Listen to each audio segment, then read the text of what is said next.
C'est une entreprise familiale, donc quand notre père est parti en retraite en 2005, même si on était déjà dans l'entreprise depuis plusieurs années avec mon frère, on se retrouve au volant d'une voiture, on s'est un peu guidé, on s'est un peu conduire parce qu'on a quand même été dans l'entreprise depuis un certain temps. Par contre, on ne sait pas trop où il faut emmener la voiture, quoi. Donc, ça nous a permis quand même effectivement de réfléchir sur notre rôle, sur notre positionnement, etc. Maintenant, effectivement, pour la mise en œuvre, c'était pas ça. C'est la question que je vous ai posée, parce que, en gros, quand j'ai démarré, la première chose que je donné, c'est votre analyse stratégique.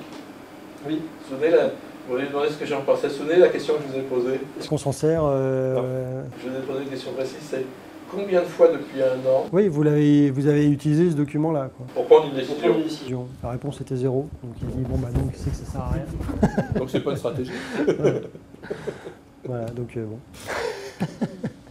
Pourquoi compagnonnage, je dirais, le mot, parce qu'effectivement, bon, il y a beaucoup d'anglicismes qui sont utilisés au quotidien et on est inondé d'anglicismes. Chacun met tout à fait ce qu'il veut derrière et rarement la même chose. Et je trouve que le compagnonnage, tout le monde, de par les compagnons de France ou les compagnons du devoir, tout le monde a une meilleure image de ce que c'est et c'est plus valorisant aussi parce que c'est vraiment... Le compagnonnage, c'est les deux personnes qui travaillent ensemble et il y en a un qui apprend à l'autre à faire et après le compagnon qui a appris, il devient autonome, quoi. Et je crois que c'est ça qui est important. C'est pas que je vais me débarrasser de Denis, mais j'espère bien qu'un jour je serai... Oui, c'est que le but c'est de devenir autonome et être capable nous-mêmes de construire notre propre stratégie, notre propre approche, réfléchir nous-mêmes sur les apports qu'on apporte, sur la valeur qu'on apporte à nos clients, etc. Voilà. Et donc je crois qu'effectivement le compagnonnage, c'est pour ça que le mot de compagnonnage convient bien, parce que je crois que c'est vraiment la façon dont on a de travailler, quoi. Si vous deviez nous décrire, vous diriez quoi? Parce que ça fait 2 ans et demi, 3 ans qu'on est ensemble. Oui. On se connaît bien. Bien sûr. Ce qui est intéressant, c'est que rien n'est établi, c'est ce qu'on disait, c'est que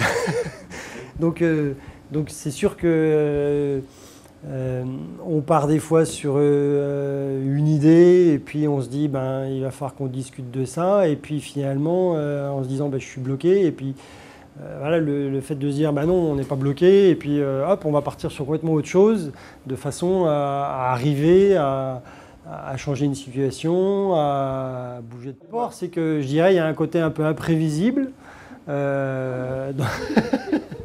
Vous confirmez, hein. Il y a un côté un peu imprévisible dans cet accompagnement.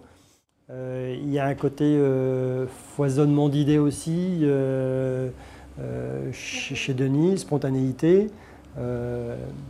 Et puis en même temps, une volonté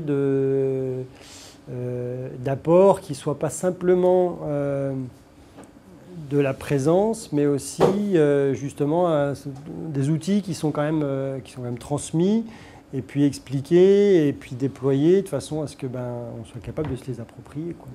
Si vous ne savez pas utiliser une varlope, vous n'en faites pas grand-chose. Donc voilà, alors c'est plus que des varlopes, hein, mais... On rabote la stratégie on rabote la stratégie. C'est une varlope de la stratégie appliquée au accompagnement. Voilà. Donc il y a des outils et la façon de les utiliser. C'est oser croire quand on est patron de PME et ingénieur de formation que la stratégie, le management, le commercial, en gros, on peut le faire. On peut le faire. Je crois que c'est effectivement, vous nous aidez à libérer et à ouvrir un champ de possibles qu'on n'avait pas forcément identifié au départ et imaginé au départ. Voilà. Je crois que c'est ça qui est important. Ouais. Tout paraît possible. C'est ça. C'est apprendre à prendre des paris et les réussir ensemble. C'est vraiment ça. Enfin, moi, c'est ce qui me passionne dans l'accompagnement des dirigeants, parce qu'en plus, on va dire 25 ans de passion pour ça. Parce que personne ne l'a dit, mais je suis très passionné. Si ça se voyait pas. Si, ça se voit. Voilà. Ça se devine. Ça se sent.